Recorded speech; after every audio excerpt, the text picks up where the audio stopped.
Good morning everyone. बच्चों, कविताएं पढ़ने से पहले यह जानना बहुत ज़रूरी है कि कविता क्या है, कैसे बनती है, कविता में शब्दों का चयन कैसे होता है, बिंब और छंद का क्या स्थान है, कविता की संरचना कैसे होती है, कविता के प्रमुख घटक कौन कौन से हैं। तो चलिए देखते हैं कविता क्या है। कविता मन के भावों की कलात्मक अभिव्यक्ति है। कविता मन के विचारों को उत्तेजित करने का उत्तम साधन है। जब कवि भावनाओं की प्रसव से गुजरते हैं तो कविताएं जन्म लेती हैं। कविता ऐसी कला है जिसमें बाहरी उपकरण की मदद नहीं ली जा सकती। कविता का मुख्य उपकरण है शब्द। शब्दों से जुड़ना कविता की दुनिया में प्रवेश करना है। रचनात्मकता सभी में है, जरूरत है उसे तराशने की।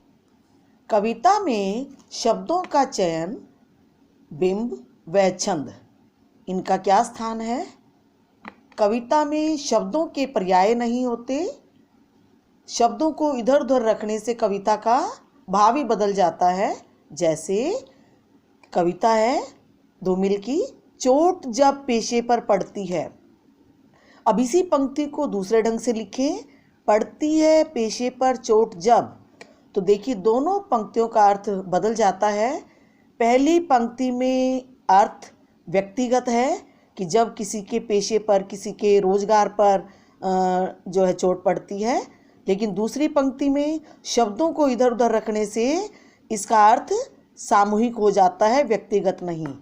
इसी प्रकार से कविता में बिंब व छंद का स्थान बड़ा महत्वपूर्ण है। बिंब व छंद कविता को इंद्रियों से पकड़ने में सहायक होते हैं। मुक्त छंद की कविता लिखते समय भी अर्थ की लय का ध्यान रखना होता है। कवि नागार्जुन की कविता बादल को घिरते देखा है, इस कविता में कोई विशेष छंद नहीं है, लेकिन फिर भी इस कविता में संगीतात्मकता है और लयात्मकता।